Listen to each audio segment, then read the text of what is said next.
Ma femme m'a trompé avec un collègue de travail et m'a frappé lorsque je l'ai confronté. Finalement, je l'ai quitté après des années de mauvais traitements et de mensonges. C'est mon premier poste ici, mais je suis un lecteur discret depuis mon premier jour de découverte, le 17 avril 2021. Je suis devenu actif seulement récemment. Un peu plus d'1 an s'est écoulé, et après beaucoup de réflexions personnelles et de thérapie, j'ai finalement eu le courage de partir. J'ai 38 ans, elle en a 36. C'est un sentiment très étrange, que je ne sais vraiment pas comment décrire pleinement. Je suis optimiste et effrayé, calme et anxieux, heureux et triste. Mon Fitbit indique que mon rythme cardiaque est d'environ 80 BPM, soit environ 10 battements de plus que d'habitude. J'ai donc décidé d'écrire ceci ici comme un rappel pour moi-même de ne pas céder. J'ai pensé faire une liste de toutes les choses horribles avec lesquelles j'ai dû composer au cours de ces 13 ans que nous avons passés ensemble, mariés depuis presque 8 ans, pourrait me maintenir sur la bonne voie pour aller jusqu'au bout du divorce si je faiblis à un moment donné dans le futur. Alors voici une liste de toutes les raisons pour lesquelles je pars pour mon futur moi. Elle est alcoolique.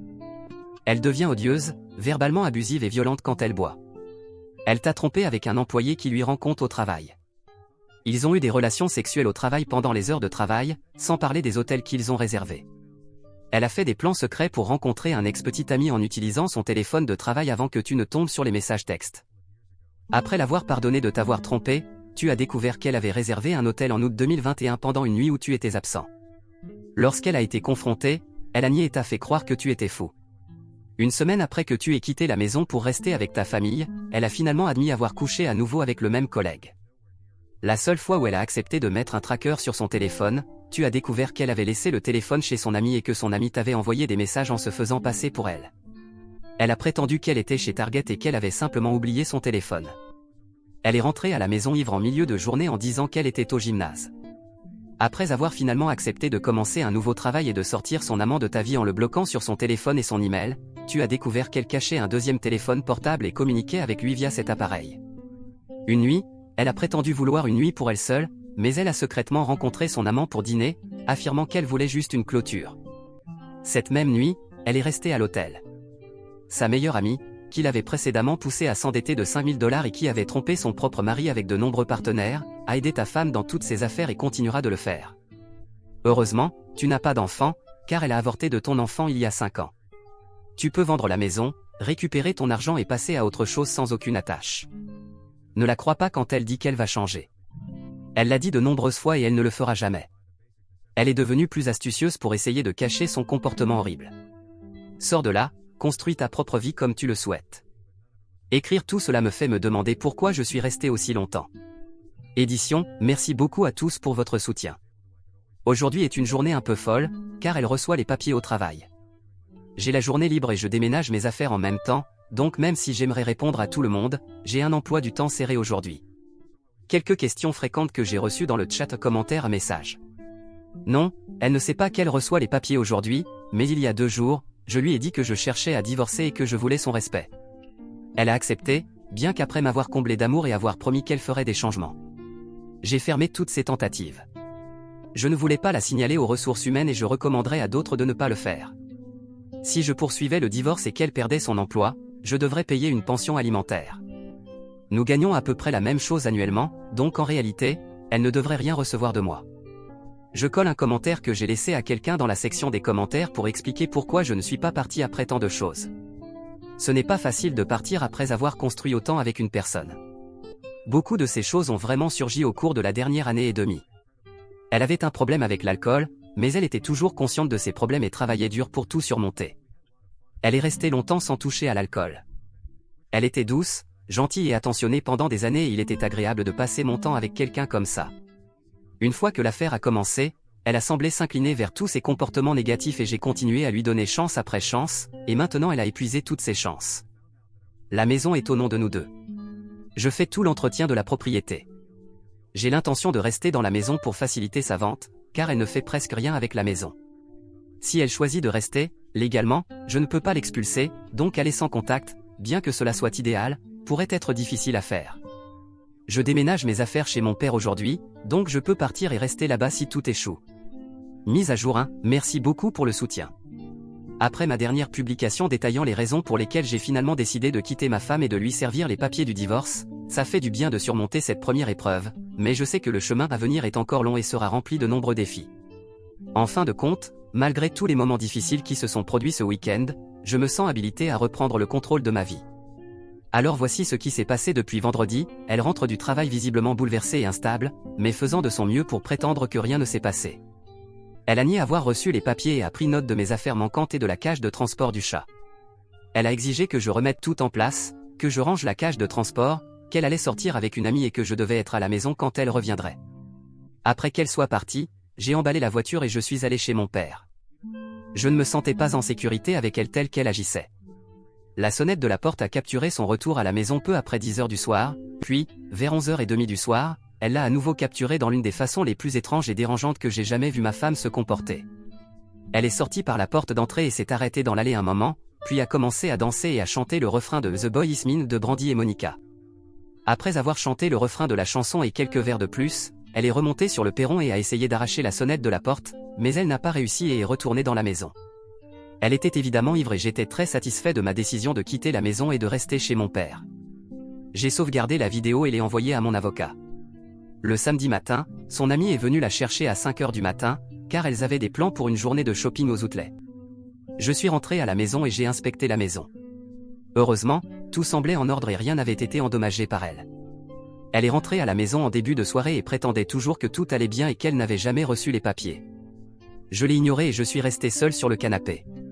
Finalement, elle s'est assise et a admis avoir reçu les papiers, puis a déchaîné un certain nombre de tactiques différentes pour me faire abandonner le divorce.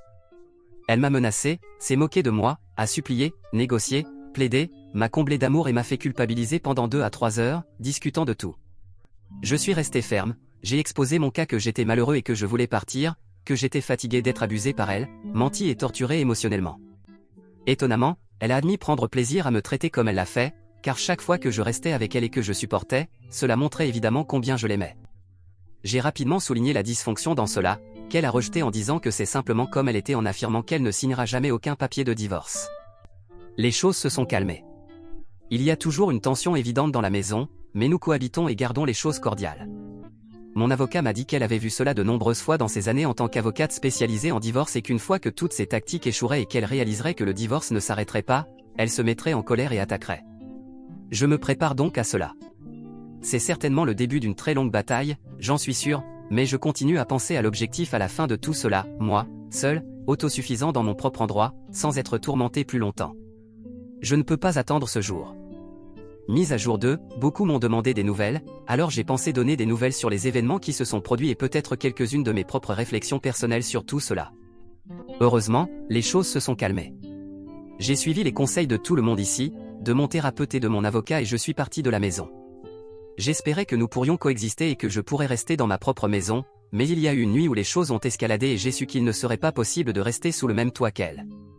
Je restais dans la chambre d'amis à ce moment-là. Une nuit, elle a dit quelque chose de méchant, je ne me souviens plus quoi. Plus tard, elle a frappé légèrement à ma porte. J'ai répondu pour la trouver en larmes, offrant des excuses pour ses actions. Je l'ai remerciée et lui ai demandé de me laisser tranquille. Après avoir fermé la porte, elle a déchaîné une furie de vulgarité envers moi de l'autre côté de la porte, puis est descendue et a continué sa diatribe. Idiote, j'ai entendu encore et encore, parmi de nombreuses insultes horribles envers moi et ma famille.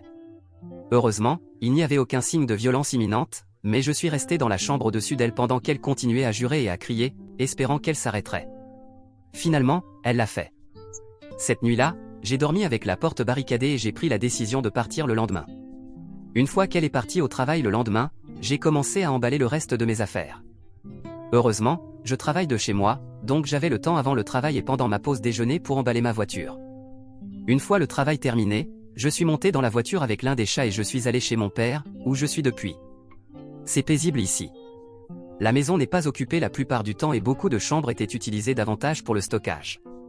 Nettoyer l'une des chambres à l'étage et acheter de nouveaux meubles a été un projet amusant. La chambre dans laquelle je suis maintenant est assez confortable. Pendant longtemps, j'ai voulu avoir une salle de jeu et c'est ce que je travaille à transformer cette chambre. Je me suis même acheté un nouveau lit. C'est l'une de ces bases ajustables et elle a même une fonction de massage intégrée. J'ai peut-être un peu exagéré, mais je voulais être à l'aise et excité par l'endroit où je vis. En écrivant ceci, je peux confirmer que je suis ravi d'être ici. J'ai même reçu ma confirmation par email pour mon Steam Deck, donc c'était un joli bonus supplémentaire de Valve. C'est comme s'ils savaient que je traversais une période difficile et que j'avais besoin de quelque chose de amusant. Il y a eu quelques communications entre nous, mais très peu.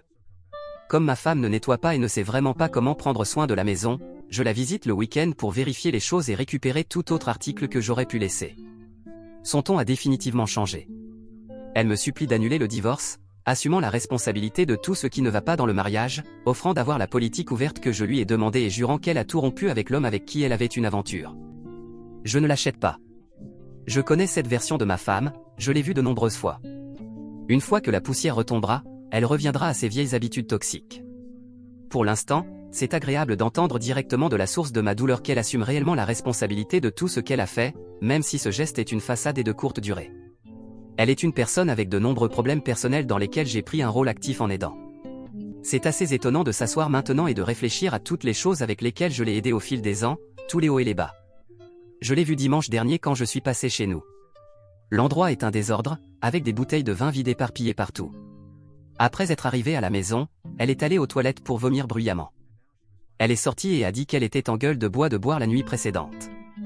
J'ai maintenu la méthode de la roche grise et je ne me suis pas engagé de quelque manière que ce soit, ce qui n'a fait qu'alimenter davantage son chagrin. « Tu ne t'en soucies même pas », a-t-elle dit quelquefois en retenant ses larmes, essayant clairement de m'attirer. Elle lutte pour me ramener à être un jouet manipulé à jouer et cela ne fonctionne pas. Cela me rend triste de la voir comme ça, mais j'ai aussi perdu ma motivation pour l'aider, principalement parce que je me rends compte qu'il n'y a plus rien que je puisse faire pour elle. Accepter cela est vraiment rafraîchissant. Parfois, je me demande pourquoi je suis resté aussi longtemps, mais je suis content de la façon dont les choses se sont déroulées et de mes décisions. J'ai découvert pour la première fois qu'elle me trompait en avril 2021, puis j'ai découvert qu'elle avait trompé à nouveau en août de cette même année. Pour beaucoup, cela aurait été suffisant en soi, mais je suis quand même resté. Comme me l'a dit mon thérapeute il y a un an, je n'étais pas prêt à partir. Maintenant, je le suis. J'avais besoin de voir cela et de confirmer que le problème n'était pas moi. Le problème est entièrement elle et il n'y a rien que je puisse faire à ce sujet. Mes options sont de supporter un chagrin perpétuel ou de partir. J'ai choisi de partir. Il y a un an, je ne réalisais pas que c'était les seules cartes sur la table. Je pensais pouvoir me changer et faire fonctionner le mariage. J'avais tort. Ma propre famille a essayé de me conseiller, mais j'avais besoin de le réaliser moi-même sans qu'on me le dise. C'est la partie importante de quitter un conjoint, cela doit être ta propre décision, pas celle de quelqu'un d'autre. C'est ma décision, je l'accepte et j'améliore ma vie petit à petit. Il y a une récompense profonde à apprendre une leçon vitale dans la vie de cette manière si difficile. La connaissance est précieuse pour le développement personnel. J'ai enduré la mascarade creuse de son comportement parce que je devais apprendre par moi-même. Je n'ai aucune honte à admettre que je suis resté malgré tous les problèmes. Je suis incroyablement fier de moi pour finalement accepter tout cela et prendre les mesures difficiles pour avancer dans ma vie et je poursuis toutes les choses que j'avais mises de côté pendant longtemps. Je crée une agréable salle de jeu pour moi, je fais beaucoup d'exercices. Il y a quelques années, j'ai écrit un livre mais je n'ai jamais cherché à le publier. J'avais un autre livre que je voulais écrire et je suis heureux de dire que j'ai commencé à l'écrire. Toutes ces choses que j'avais mises de côté pendant des années et fait de mon mariage une priorité. C'est tellement rafraîchissant de enfin me consacrer à mes propres intérêts. Je progresse, je m'améliore et elle se noie dans sa misère. Je me concentre sur moi et ça fait tellement de bien. La maison de mon père a beaucoup de signification pour ma famille, beaucoup de souvenirs ici. Mon grand-père est venu ici du Portugal quand il était jeune et a acheté la propriété. Il a grandi au Portugal, vivant de la terre et cultivant sa propre nourriture. S'il ne le faisait pas, il ne mangeait pas. Alors quand il est venu ici, il a acheté un grand terrain, construit une maison, construit une grange dans le jardin, planté des cultures et un verger. Cette maison représentait l'espoir d'un avenir meilleur. Il avait des chevaux, des vaches, des chèvres, des poules, tout le paquet. À mesure que mon père et ses frères et sœurs grandissaient, la terre était moins peuplée de bétail et représentait davantage la famille et la liberté. Mes oncles ont commencé des groupes de rock et ont converti les écuries en espaces de pratique pour leur musique. Ils jouaient parmi les animaux restants à l'époque. Quand je suis né, mon père m'amenait ici le week-end. Lui et ma mère ont divorcé quand j'avais seulement quelques mois, mais sont restés cordiaux. Les week-ends signifiaient être libre sur cette terre avec mon père. C'était un paradis pour un enfant comme moi, pas de règles, beaucoup de terrain à explorer et à jouer, et un père génial qui me faisait me sentir tellement aimé et libre. Il m'a acheté une motocross quand j'avais 8 ou 9 ans. Je conduisais cette moto sur toute la propriété, autour de la grange, sur la pelouse avant. Ma grand-mère se plaignait toujours que je détruisais l'herbe. Elle sortait quand je passais devant la maison et me criait de ralentir, mais je me moquais d'elle et accélérais, autour de la maison et à travers le verger. Il y avait quelques nuits ici quand mon père ouvrait la fenêtre de sa chambre à l'étage et sortait sur le toit. Il m'encourageait à sortir avec lui et nous nous allongions sur le dos au milieu de la nuit, plongés dans l'obscurité tout en regardant les étoiles ensemble, parlant de voyager dans l'univers et s'il y a de la vie quelque part là-bas. La nuit dernière, je suis sorti par cette même fenêtre, je me suis assis sur le toit en pyjama, j'ai regardé les étoiles et j'ai pleuré en réfléchissant à la vie. J'ai pleuré en partie de tristesse, mais surtout parce que je sentais cette liberté et cet espoir que j'avais autrefois en tant qu'enfant dans cette maison. À l'époque, j'étais toujours tellement incroyablement impatient de voir ce que la vie apporterait. J'avais hâte de grandir, d'être une bonne personne et de vivre une vie honnête et épanouissante. Ces sentiments ont disparu pendant longtemps, mais ils émergent lentement des décombres d'un mariage raté. Il y a de l'espoir pour un avenir meilleur et je suis impatient de voir ce qui vient ensuite. Mise à jour 3, il y avait des signes avant-coureurs dès le début de notre relation. Après 1 ou 2 mois, je me suis rendu compte qu'elle avait un problème avec l'alcool.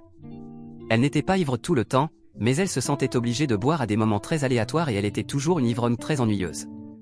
Elle a eu quelques incidents agressifs, mais une fois que tout était terminé, elle réfléchissait à tout et admettait ses fautes. Elle n'a jamais été timide pour admettre qu'elle avait un problème, ce qui m'a amené à croire qu'elle pouvait changer, et elle l'a fait quelques fois. Il y avait des périodes où elle était sans alcool pendant 1 an ou 2, puis jurait qu'elle pouvait le gérer à nouveau et commençait à boire et, finalement, revenait à emmener de l'alcool en cachette et à boire au milieu de la journée à nouveau. Je ne me souviens pas où j'ai entendu cela auparavant, mais il y a une citation qui m'a toujours marqué, l'amour n'est pas seulement célébrer les forces de ton partenaire, mais aussi tolérer ses faiblesses. Bien sûr, il y a une limite à la quantité de faiblesses que l'on devrait vraiment supporter, mais je voyais ses problèmes d'alcool comme quelque chose que je voulais l'aider à surmonter. Quand l'alcool n'était pas en jeu, les choses avec elle étaient vraiment belles. Je crois qu'elle voulait être une bonne personne et surmonter ses problèmes. Puis elle a rencontré ce gars au travail et a commencé à coucher avec lui. Jusqu'à ce moment-là, elle était propre depuis 2 ans et avait vraiment mis sa vie en ordre. Une fois qu'elle a commencé à tromper, tout a changé. Elle a adopté toutes les impulsions destructrices qu'elle avait, comme l'alcool. Je pensais qu'elle pouvait tout surmonter. Peut-être qu'elle le peut, mais je ne vais plus attendre. Je suis trop épuisé pour essayer davantage. Je ne pense pas à sortir avec quelqu'un en ce moment, mais après que tout cela soit terminé et que je me sente prêt, je pourrais essayer de sortir avec quelqu'un à nouveau. Et quand je le ferai, je pense que j'éviterai les alcooliques. Ce sera ma propre préférence individuelle. Je suis curieux de savoir si quelqu'un a retrouvé le conjoint ou le partenaire de l'autre personne impliquée et leur a notifié l'infidélité que vous avez découverte et comment cela s'est passé pour vous, si vous l'avez fait. J'ai débattu cela pendant assez longtemps, mais j'ai reçu des réponses mitigées de la part de professionnels. Quand ma femme et moi essayions de nous réconcilier, j'ai mentionné cela lors de la thérapie de couple et notre thérapeute a catégoriquement rejeté cela, disant que ce n'était pas ma place de faire une telle chose et que le karma finirait par rattraper l'autre personne. Honnêtement, quand j'ai entendu cela, j'ai roulé des yeux, car je ne crois vraiment pas au karma, et si le karma était légitime, cela suggérerait que je mérite d'être trompé et de vivre cette souffrance. J'ai aussi appelé un détective privé pour obtenir les coordonnées de cette personne, mais le détective a également refusé, disant que ce type d'action ne se termine jamais bien et que je pourrais être poursuivi pour harcèlement, et lui, le détective, pourrait également être responsable et impliqué dans un procès. Mon thérapeute actuel m'a donné une perspective différente, disant que si cela était important pour moi, alors je devrais le faire, mais à noter que cela pourrait compliquer les choses pour mon divorce et qu'il pourrait être préférable d'attendre que le divorce soit finalisé. Mon cœur va à cette pauvre femme, complètement ignorante du fait que son mari la trompe, et à mon avis, elle a le droit de savoir. J'essaie de penser à moi-même et à ce que je voudrais si les rôles étaient inversés.